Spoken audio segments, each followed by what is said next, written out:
ธน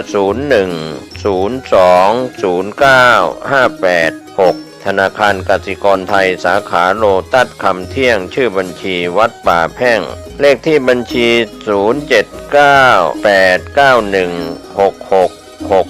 0798916661ติดต่อโดยตรงที่พระมหาประเสริฐพัทธจาโร0846161734ดร.กรภพศรีสัน0987839516กำหนดการวันอาทิตย์ที่21มกราคมพุทธศักราช2567เป็นวันพิธีพระราชทานเพลิงศพช่วงเช้าวันอาทิตย์ที่21มกราคม 8 นาฬิกาพระภิกษุสามเณรคณะศรัทธาสาธุชนพร้อมกันณโรงเรียนเทศบาลวัดป่าแพ่ง 9:30 น.พระสงฆ์20รูปสวดอาทิตตปริยายสูตรมัคคนายกโอกาสเวนตาลและสุมาครัวตาลถวายทายธรรมรับพรแผ่เมตตาวันทานน้อย 11 นาฬิกาถวายภัตตาหารเพลณหอประชุมอาคารคุณธรรม 47 โรงเรียนเทศบาลวัดป่าแพ่ง 13 นาฬิกาจุดธูปเทียนบูชาพระรัตนตรัยนำกล่าวคำบูชาพระรัตนตรัยพระสงฆ์90รูปสวดมาติกาบังสุกุลพิธีทอดผ้าบังสุกุลจำนวน100ไตรพิธีพระราชทานเพลิงศพเวลา 14:45 นาทีข้าราชการแต่งกายชุดปกติขาวและญาติพี่น้องพระครูอุปถัมภ์ศาสนคุณตั้ง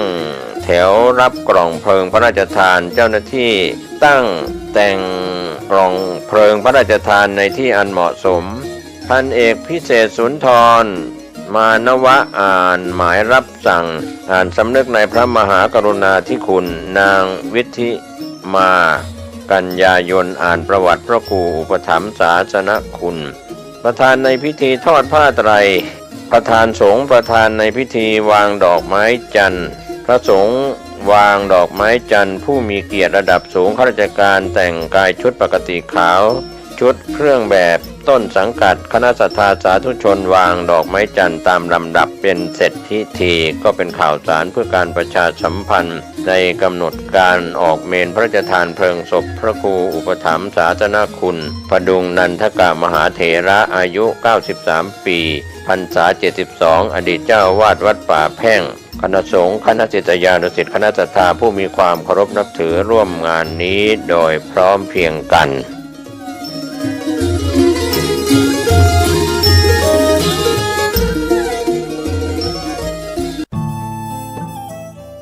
ท่านกำลังติดตามรับฟังสถานีวิทยุกระจายเสียงพระพุทธศาสนาแห่งชาติและสังคมคลื่นเพื่อการศึกษาพระพุทธศาสนาและวัฒนธรรมระบบ FM 104.5 เมกะเฮิรตซ์รายการต่อไปเป็นรายการคดีโลกคดีธรรมเป็นศาสนาสำหรับชาติเราศาสนาในสมัยนี้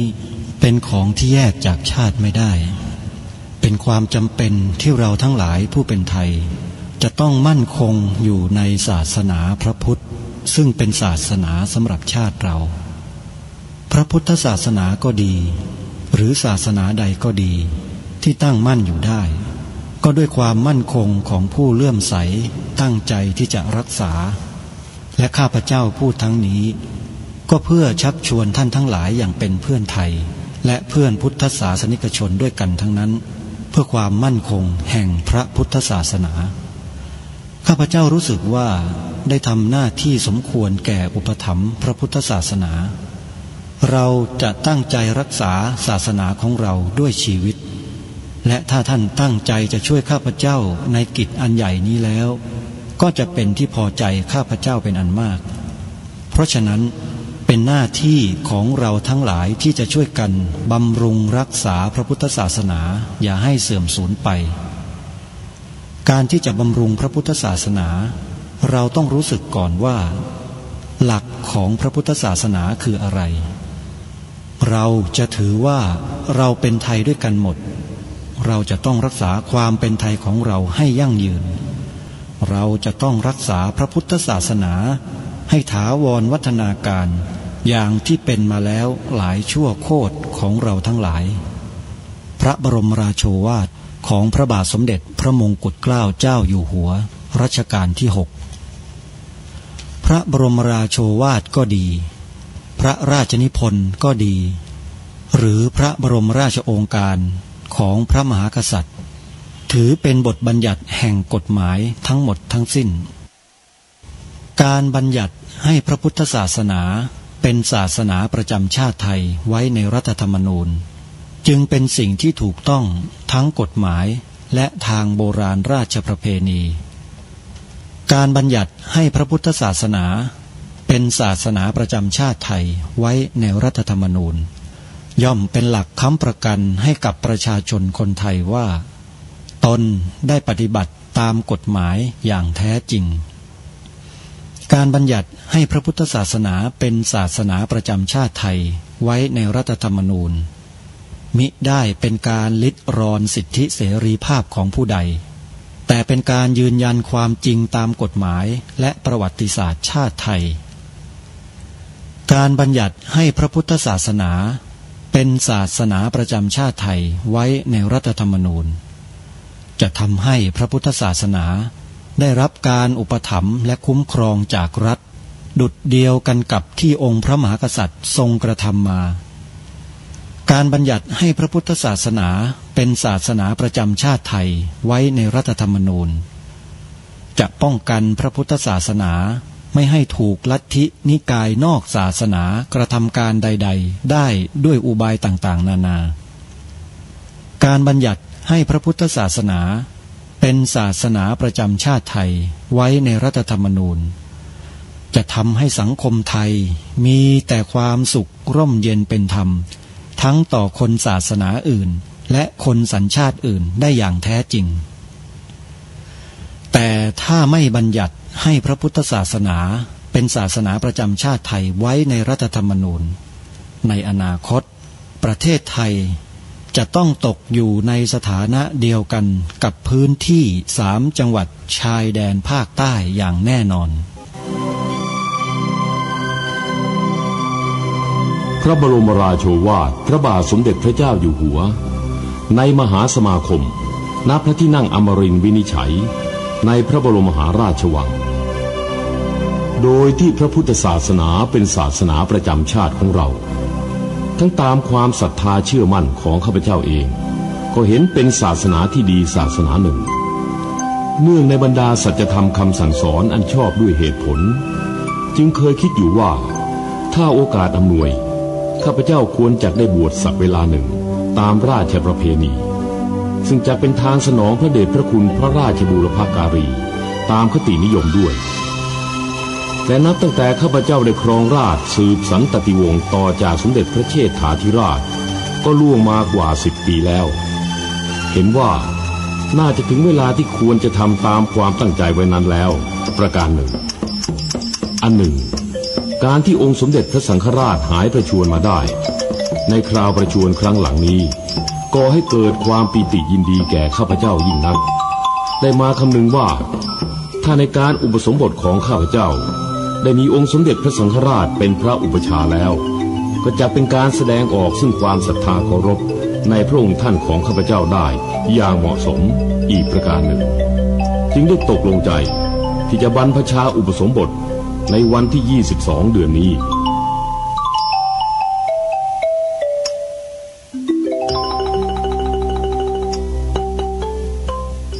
ใช้โทรศัพท์มือถือ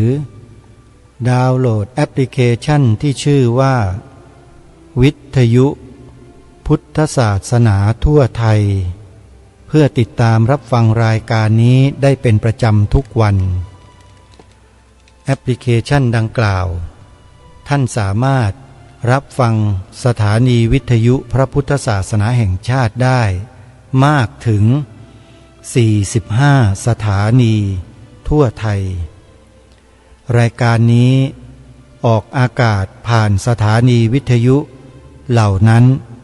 ในบางสถานีที่ท่านสามารถรับฟังรายการคดีโลกคดีธรรมได้ประกอบไปด้วยสถานีวิทยุวัดป่าจริยธรรมวัดอารามมงคลวัดหนองกายวัดฝายหิน วัดบ้านปลาคูนนี่คือสถานีวิทยุในแอปพลิเคชันที่ท่านสามารถรับฟังได้แต่สำหรับท่านที่อยู่ในจังหวัดสุพรรณบุรีสามารถรับฟังสถานีวิทยุวัดสามชุกได้ในภาคปกติ9 โมงเช้าและ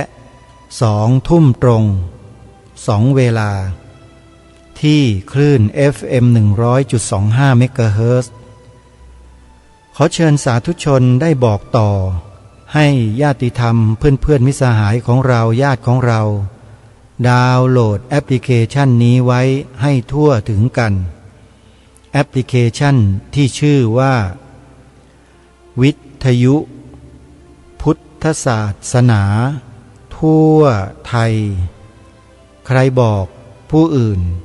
ผู้นั้นได้บุญในวันเสาร์ที่20 มกราคมที่จะถึงนี้ขอเรียนเชิญเจริญพรญาติโยมสาธุชนผู้สนใจเข้าร่วมกิจกรรมปฏิบัติธรรมสัญจรณพระธาตุนาดูลที่จังหวัดมหาสารคามในการจัดงานครั้งนี้จะมีการแสดงธรรมไปตลอดทั้งคืนสลับกับการปฏิบัติภาวนาสมาธิพระสงฆ์ที่จะเดินทางมาแสดงธรรมในครั้งนี้มีจำนวนมากญาติโยมก็จะได้พบได้กราบครูบาอาจารย์เหล่านั้นภาคเหนือภาคกลางภาคใต้ภาคตะวันออกเฉียงเหนือก็จะมากันหลายรูปแม้แต่ทางภาคตะวันตกท่านพระอาจารย์สรายุทธสาธุเรดิโอที่อำเภออู่ทองจังหวัดสุพรรณบุรีก็จะมาขึ้นเวทีแสดงธรรมให้พวกเราได้สดับรับฟังกันด้วยแล้วยังมีอีกหลายต่อหลายรูปหนึ่งในนั้นอาตมาภาพก็เป็นวิทยากรที่จะขึ้นไปบนเวทีเพื่อไปกล่าวไปแสดงอะไรต่างๆให้เราได้ยินได้ฟังกันเพราะฉะนั้นอย่าลืมวันเสาร์ที่20 มกราคมนี้ไปพบกันที่พระธาตุนาดูลจังหวัดมหาสารคามสาธุชนทุกท่านเรายังอยู่ในช่วงของการศึกษาเรียนรู้ประวัติความเป็นมาของวังหน้าซึ่งเมื่อครั้งที่แล้วเราก็ได้ทำความรู้จักถึงตำแหน่งวังหน้าว่ามีการสถาปนาขึ้นมาตั้งแต่เมื่อไรแล้วสิ้นสุดลงเมื่อไรและเราก็ได้รู้ถึงโบราณวัตถุในบริเวณวังหน้าที่ได้มีการขุดค้นขึ้นตั้งแต่ปีพระพุทธศักราช 2555 ถึงปีพระพุทธศักราช 2558 กันไปแล้วว่ามีอะไรอย่างไรและในวันนี้ก็จะได้นำข้อมูลที่เกี่ยวกับพระที่นั่งองค์ต่างๆที่ประดิษฐานอยู่ภายในพระราชวังบวรสถานมงคลหรือวังหน้ามาให้พวกเราได้ศึกษามาทำความรู้จักกันพระที่นั่งต่างๆนั้นองค์สมเด็จพระบวรราชเจ้ามหาสุรสิงหนาถพระองค์เป็นผู้ทรงสร้างขึ้นเป็นจำนวนมากซึ่งเราจะได้ทำความรู้จักกันในวันนี้ข้อมูลที่จะนำมาเสนอในวันนี้เป็นเรื่องราวของการสร้าง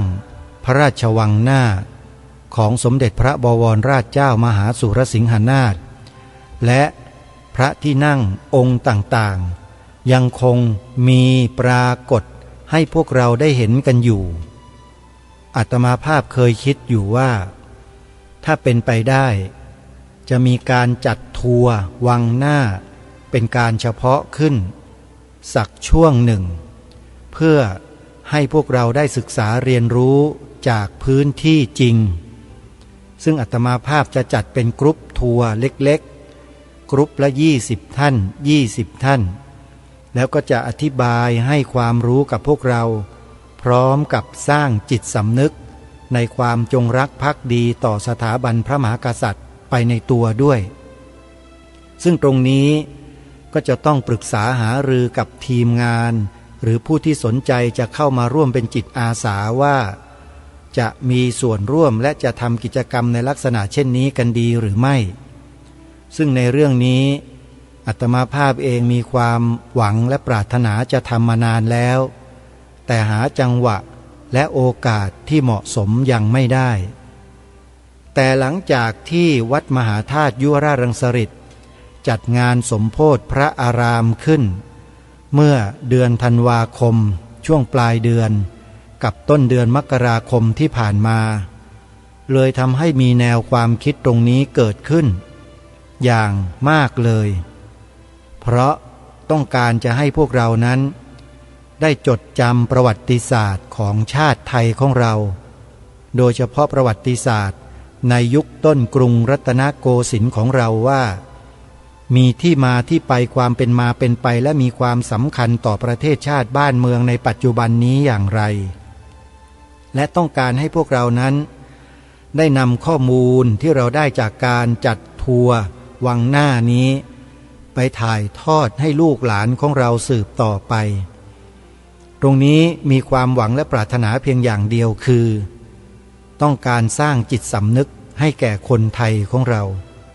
ซึ่งจะหาคนที่มาทำงานในลักษณะเช่นนี้อาตมาภาพคิดว่ายากหาคนที่จะมาทำยากมากเพราะมันเหนื่อยมันลำบาก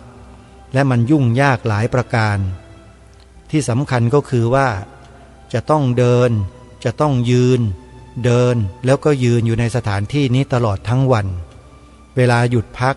ก็อาจจะมีบ้างเป็นบางช่วงแต่ส่วนมากแล้วจะต้องยืนและเดินแล้วยืนอยู่เพื่อเราได้ติดตามรับชมพื้นที่ต่างๆให้โดยรอบอย่างละเอียดนะนี่คือสิ่งที่ตั้งใจไว้แต่ที่แน่ๆก็คือในวันนี้เนี่ยเราจะมาทำความรู้จักพระที่นั่งองค์ต่างๆภายในพระราชวังบวรสถานมงคลกันก่อนเพื่อให้พวกเราได้รับความรู้ในเบื้องต้นเผื่อว่าในอนาคตถ้ามีการจัดทัวร์วังหน้าจริงๆเนี่ยเราก็จะได้เสริมความรู้เพิ่มเติมเข้าไปอีกเพราะฉะนั้นเพื่อไม่ให้เป็นการเสียเวลาก็จะขอนำข้อมูลพระที่นั่งต่างๆมานำเสนอในรายการวันนี้โดยให้เราได้ติดตามรับฟังไปพร้อมๆกันข้อมูลที่จะนำมาเสนอต่อท่านผู้ฟังในครั้งนี้เนี่ยมีผู้ที่ทำการสำรวจแล้วก็วิจัยการใช้งานในพื้นที่จริงตั้งแต่ปีพระพุทธศักราช 2325 ถึง 2430 โดยมีข้อมูลที่ปรากฏเป็นหลักฐานแล้วก็ได้นำมาเผยแพร่ไว้ดังนี้ว่าภูมิสถานที่ตั้งของวังหน้าและการใช้พื้นที่ปีพระพุทธศักราช 2325 ถึง 2430 ถ้าจะกล่าวถึงรัชสมัยแล้วก็คือตั้งแต่รัชสมัยของพระบาทสมเด็จพระพุทธยอดฟ้าจุฬาโลกมหาราชจนถึงรัชสมัยของพระบาทสมเด็จพระจุลจอมเกล้าเจ้าอยู่หัวรัชกาลที่ 5เดี๋ยวเราลองมาดูกันนะว่ารายละเอียดเขากล่าวไว้เช่นไรพระราชวังบวรสถานมงคลหรือวังหน้าตั้งอยู่ทางทิศเหนือของพระบรมมหาราชวังซึ่งเป็นตำแหน่งด้านหน้าพระบรมมหาราชวังระหว่างคลองคูเมืองเดิมกับวัดสลักหรือวัดมหาธาตุยุวราชรังสฤษฎ์มีอาณาเขตครอบคลุมพื้นที่ด้านทิศเหนือไปทางทิศใต้จากคลองคูเมืองไปจรดถนนพระจันทร์และด้านทิศตะวันตกไปทางทิศตะวันออกจากริมฝั่งแม่น้ำเจ้าพระยาไปจนเกือบถึงแนวถนนราชดำเนินในทำเลที่ตั้งวังหน้าหันหน้าไปทางทิศตะวันออกเอาแม่น้ำเจ้าพระยาไว้ทางด้านหลังวังมีกำแพงป้อมประตูคูและถนนล้อมทั้ง4ด้านแบ่งพื้นที่ใช้สอยออกเป็น3ส่วนคือพระราชวังชั้นนอกเป็นพื้นที่ส่วนใหญ่อยู่ทางทิศตะวันออก และทางทิศเหนือเป็นที่ตั้งกำแพงคูประตูป้อมและอาคารสถานในราชการของกรมพระราชวังบวรสถานมงคลพระราชวังชั้นกลางตั้งอยู่บริเวณส่วนกลางพระราชวังเป็นที่ตั้งของพระที่นั่งท้องพระโรงพระที่นั่งสำคัญและสถานราชการต่างๆพระราชวังชั้นในมีพื้นที่อยู่ทางทิศใต้และทิศตะวันตกเป็นที่ตั้งพระราชมณฑียนที่ประทับตำหนักและเรือนของฝ่ายในพระราชวังบวรสถานมงคลสร้างต่อเนื่องกันมาตั้งแต่ครั้งสร้างกรุงรัตนโกสินทร์ในปีพระพุทธศักราช 2325 จนกระทั่งยกเลิกตำแหน่งพระมหาอุปราชไปในรัชกาลที่ 5 เมื่อปีพระพุทธศักราช 2428 จึงมีการรื้อถอนอาคารปรับใช้ในราชการอื่นๆคงเหลือแต่พระราชมณฑียนสถานที่ประทับของพระมหาอุปราชและพระที่นั่งสำคัญดังนี้พระที่นั่งศิวโมกข์พิมานสร้างในสมัยสมเด็จพระบวรราชเจ้ามหาสุรสิงหนาถเป็นพระที่นั่งเสด็จออกว่าราชการและใช้เป็นสถานที่บำเพ็ญพระราชกุศลต่างๆลักษณะเป็นพระที่นั่งไม้ทรงโถงไม่มีฝาเมื่อสมเด็จพระบวรราชเจ้ามหาสุรสิงหนาถสวรรคตได้ใช้เป็นที่ตั้งพระบรมศพต่อมาสมัยสมเด็จพระบวรราชเจ้ามหาศักดิ์พลเสพโปรดให้ปรับปรุงเป็นอาคารก่ออิฐถือปูนทรงโถงใช้เป็นราชการและการบำเพ็ญพระราชกุศลต่างๆและต่อมาเป็นที่ตั้งพิพิธภัณฑ์สถานในรัชกาลที่ 5พระที่นั่งอิสราวินิจฉัยเป็นพระที่นั่งท้องพระโรงตั้งอยู่บริเวณมุกหน้าหมู่พระวิมานสร้างขึ้นสมัยสมเด็จพระบวรราชเจ้ามหาศักดิ์พลเสพที่บริเวณศาลาหน้ามุกท้องพระโรงเดิมสมัยสมเด็จพระบวรราชเจ้ามหาสุรสิงหนาถลักษณะเป็นอาคารก่ออิฐทรงโรงชั้นเดียวเครื่องบนไม้ตกแต่งเครื่องรวยระกาหน้าบันสลักรูปเทวดานั่งแท่นด้านหน้าเชื่อมต่อกับหอขนาดเล็ก2 หอหลังคาเป็นทรงเก๋งจีนหอหลังเหนือไว้พระอัฐิหอหลังใต้ประดิษฐานพระพุทธรูปปัจจุบันเหลือแต่หอด้านทิศใต้และเปลี่ยนเป็นหลังคาทรงจั่วภายในตอนท้ายพระที่นั่งเป็นที่ตั้งพระที่นั่งบุษบกเกรินที่ประทับว่าราชการของพระมหาอุปราชพระที่นั่งพุทธไทยสวรรค์เดิมชื่อพระที่นั่งสุทธาสวรรค์หรือพระที่นั่งพุทธาสวรรค์สมเด็จพระบวรราชเจ้ามหาสุรสิงหนาถทรงสร้างอุทิศถวายเป็นที่ประดิษฐานพระพุทธสีหิงที่ทรงอัญเชิญมาจากเมืองเชียงใหม่เมื่อปีพระพุทธศักราช 2338 ต่อมามีการซ่อมบูรณะครั้งใหญ่ในสมัยสมเด็จพระบวรราชเจ้ามหาศักดิ์พลเสพแต่ยังคงรักษาแบบแผนสกุลช่างวังหน้าครั้งรัชกาลที่ 1ไว้ได้แก่เครื่องบนตกแต่งเครื่องรวยระกาหน้าบันจำหลักไม้รูปพรหมพิมานภายในเขียนภาพจิตรกรรมฝาผนัง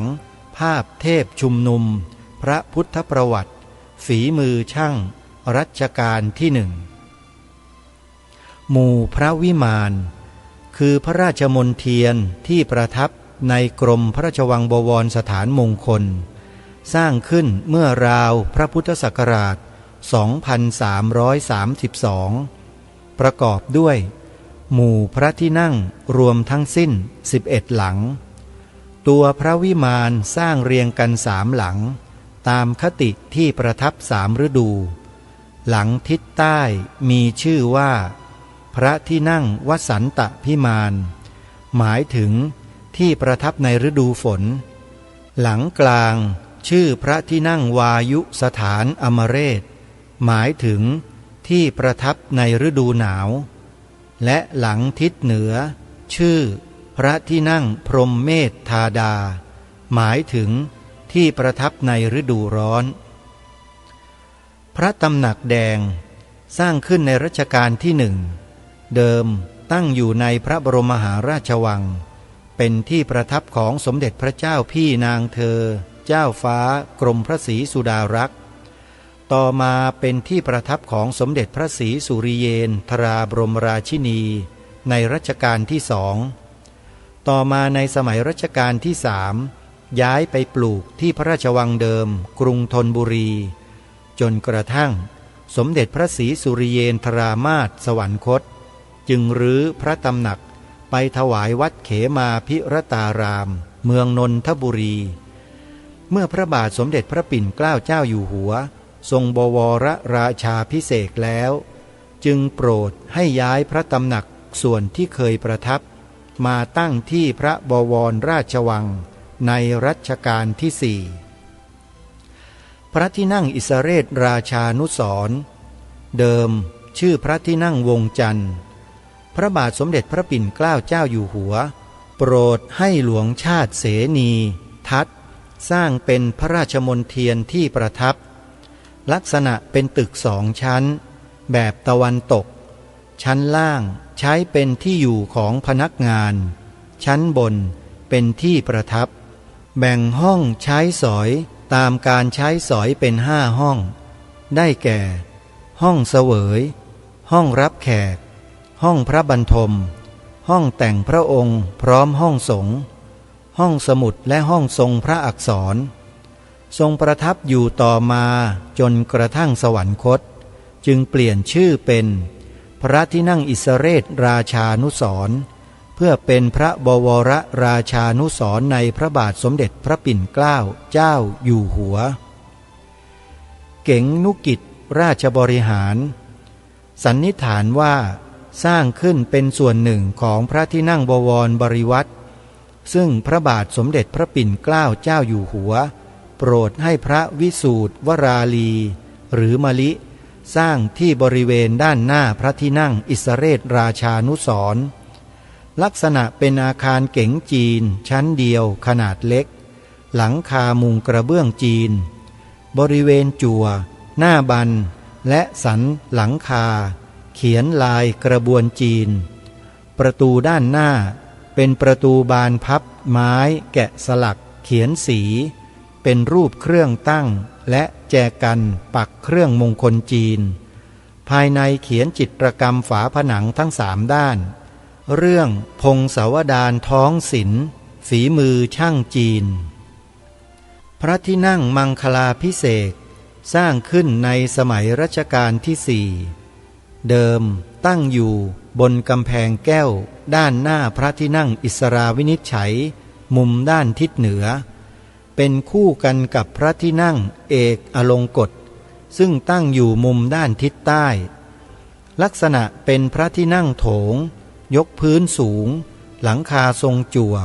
ลดมุก1 ชั้นเรียกโดยสามัญว่าพระที่นั่งเย็น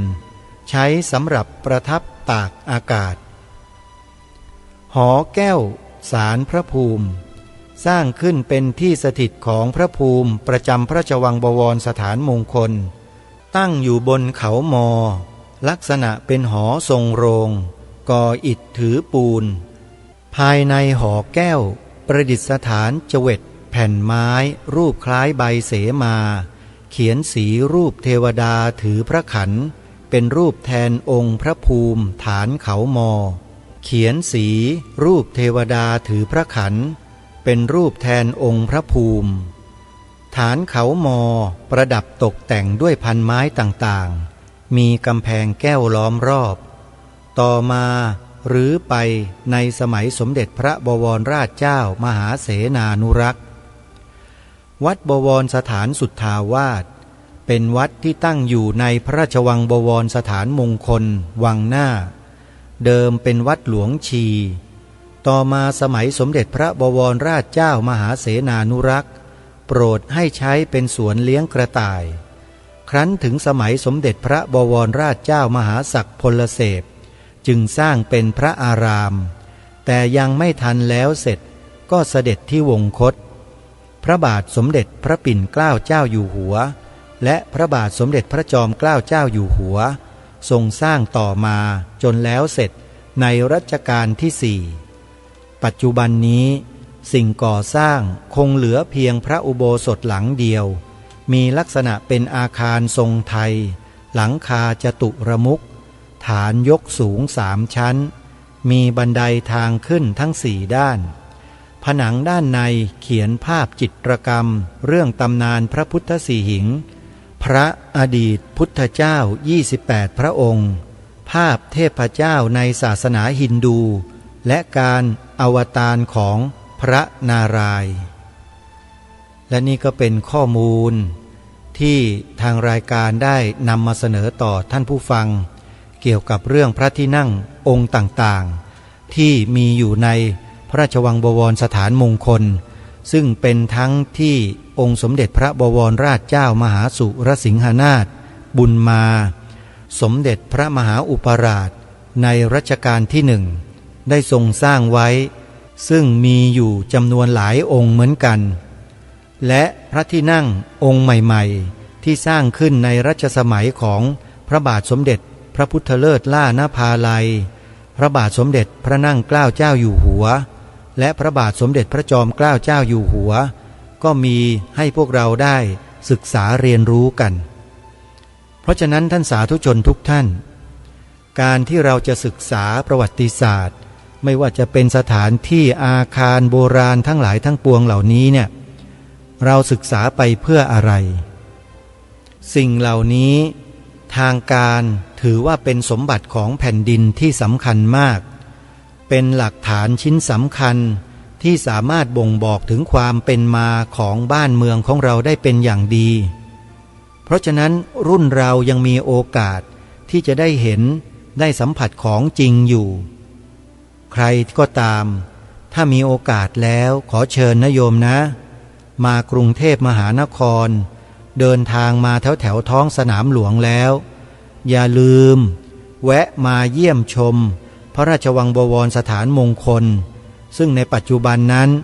ได้ปรับเปลี่ยนมาเป็นพิพิธภัณฑ์สถานแห่งชาติพระนครไปแล้วถึงแม้ว่าจะเปลี่ยนชื่อเปลี่ยนนามไปยังไงก็ตามสถานที่แห่งนี้ก็ยังคงเป็นวังหน้าอยู่เหมือนเดิมนั่นเองทำไมจึงกล้ากล่าวเช่นนี้ก็เพราะเจ้าของและผู้ที่มีส่วนเข้าทุนในการจัดสร้างสถานที่แห่งนี้หรือวังหน้าแห่งนี้เนี่ยท่านทั้งหลายเหล่านี้ยังอยู่ในที่นี้กันทั้งนั้นเลยนี่คือความที่รอการพิสูจน์ที่ทางรายการได้กล่าวได้บอกได้พูดมาเมื่อครั้งก่อนว่าการที่จะแก้อาถรรพ์วังหน้าให้หมดสิ้นไปได้นั้นจะต้องสอบถามเจ้าของสถานที่เขาก่อนคนในปัจจุบันนี้อาจจะมองว่าก็เจ้าของในสมัยนั้นสิ้นพระชนม์หมดแล้วเสียชีวิตหมดแล้วแล้วจะให้ไปถามเขายังไงคนสมัยนี้ก็อาจจะทึกทักในลักษณะเช่นนี้ขึ้นมาโดยที่เขาเองก็ไม่รู้ในเรื่องเหล่านี้ไม่เคยศึกษาไม่เคยสัมผัสไม่เคยอะไรเลยเรียนแต่ตำราของฝรั่งนั่นแหละเรียนกันจนกระทั่งหัวหกก้นขวิดส่งลูกส่งหลานเรียนกันจนกระทั่งตัวเองนั้นย่ำแย่ก็มีให้เห็นเยอะแยะแต่สิ่งที่บรรพชนของตนเองแท้ๆได้จัดได้ทำได้สร้างได้ตำรับตำราเรียนไว้ไม่สนใจกันอย่างน้อยๆเนี่ยก็หันมาศึกษาตำรับตำราทางพระพุทธศาสนากันบ้างก็ยังจะสามารถทำให้ได้รู้ที่มาที่ไปของสถานที่แห่งนี้ไม่มากก็น้อยแต่นี่เริ่มปฏิเสธกันตั้งแต่ต้นเลยแล้วจะไปรู้เรื่องราวเหล่านี้กันได้อย่างไรจะบอกให้เข้าใจอย่างไงก็เชื่อไม่ได้ เพราะไม่มีข้อมูลเลย เพราะฉะนั้นทางรายการจึงย้ำให้พวกเราท่านทั้งหลายว่าพยายามนำข้อมูลในลักษณะเช่นนี้เนี่ยไปสอนลูกบอกหลานเราบ้างไปเล่าสู่ให้เขาฟังกันบ้างอย่างน้อยก็ให้ผ่านหูเขาจะได้เกิดความรู้สึกขึ้นมาได้บ้างว่าบรรพบุรุษของเขานะได้สร้างได้ทำได้ปกป้องได้ดูแลรักษาบ้านเมืองมาไว้ให้แก่พวกเขามีชื่อเสียงมีเกียรติยศกึกก้องไปทั่วทั้งโลกอย่างน้อยก็ทำให้เขาเนี่ยมีจิตสำนึกเกิดขึ้นมาบ้างเมื่อเขามีจิตสำนึกเกิดขึ้นมาบ้างพอเป็นเชื้อได้แล้วเนี่ยพอเขามาศึกษามาดูมาเห็นด้วยตนเองแล้วไอ้เชื้อตัวนั้นนั่นแหละมันจะสร้างภูมิคุ้มกันให้กับจิตใจของเขาไม่ให้ไหลไปตามกระแสที่มันกำลังเป็นอยู่ในปัจจุบันนี้ได้โดยง่ายอย่างน้อยก็เป็นเบรกให้เขาเนี่ยได้หยุดตนเองลงแล้วเหลียวมาดูสิ่งที่บรรพชนของเขาได้สร้างสรรค์เอาไว้ให้มากยิ่งขึ้นแล้วสักวันหนึ่งเขาจะกลับมายืนอยู่ณจุดที่บรรพชนของเขายืนแล้วก็มองหันกลับมาให้ลึกลงไปอีกทีนี้เมื่อเขามองเขาศึกษาเรียนรู้ให้ลึกขึ้นมากขึ้นจิตสำนึกของเขาก็จะเพิ่มพูนขึ้นเรื่อยๆเมื่อจิตสำนึกเขาเพิ่มมากขึ้นความที่เขาจะเป็นบุคคลที่จะช่วยกันสืบสารรักษาต่อยอดสิ่งที่บรรพชนของเราได้สืบสารรักษาต่อยอดมานั้นก็จะเป็นตัวเขาเองนั่นแหละที่จะเป็นผู้สืบทอดสิ่งเหล่านี้นี่คือกระบวนการและวิธีการถ่ายทอดแนวความคิดอุดมการณ์ให้แก่ลูกหลานคนไทยของเราแบบที่เราสามารถทำกันได้แต่เรา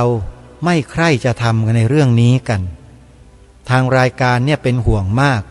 เป็นห่วงลูกไทยหลานไทยของเราในอนาคตว่าจะลืมชาติตัวเองหมด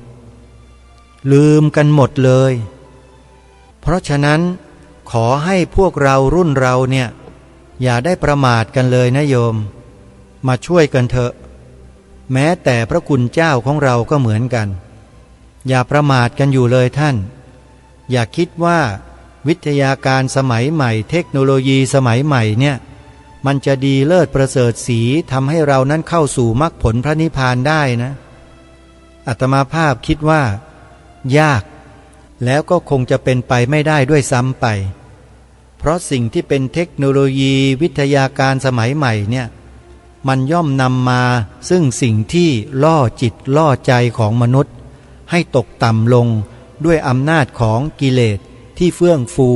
เพราะตาหูจมูกลิ้นกายใจไปสัมผัสไอสิ่งที่มันเป็นเทคโนโลยีสมัยใหม่แสงสีเสียงเหล่านั้นมากเกินขนาดน่าจะเป็นไปอย่างนั้นมากกว่าเพราะฉะนั้นสิ่งเหล่านั้นถ้าจะบอกว่าเป็นสิ่งบังตาดวงปัญญาของมนุษย์ก็จะไม่ผิดอะไรเลยเพราะมนุษย์ทุกวันนี้ส่วนมากที่เราเห็นเนี่ยชีวิตนั้นจมอยู่กับสิ่งเหล่านี้กันตลอดไม่ว่าจะไปไหนมาไหนก็จะเห็นก้มหน้าจมอยู่กับจอสี่เหลี่ยมเล็กๆกันเนี้ยอยู่ตลอดขึ้นรถลงเรือไปเหนือล่องใต้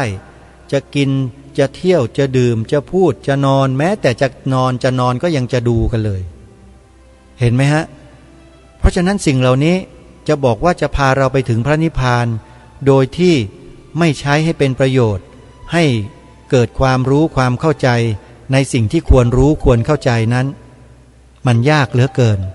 มันเป็นไปได้ยากเพราะฉะนั้นญาติโยมสาธุชนทุกท่านขอเชิญชวนนะญาติโยมนะว่าขอให้เรานั้นได้ให้ความสำคัญให้ความใส่ใจกับสิ่งเหล่านี้กันให้มากยิ่งขึ้นอย่ารอให้สิ่งเหล่านี้สาบสูญสิ้นหายไปจากแผ่นดินไทยของเราเพราะการที่เราปล่อยปละละเลยไม่ใส่ใจสิ่งเหล่านี้กันเลย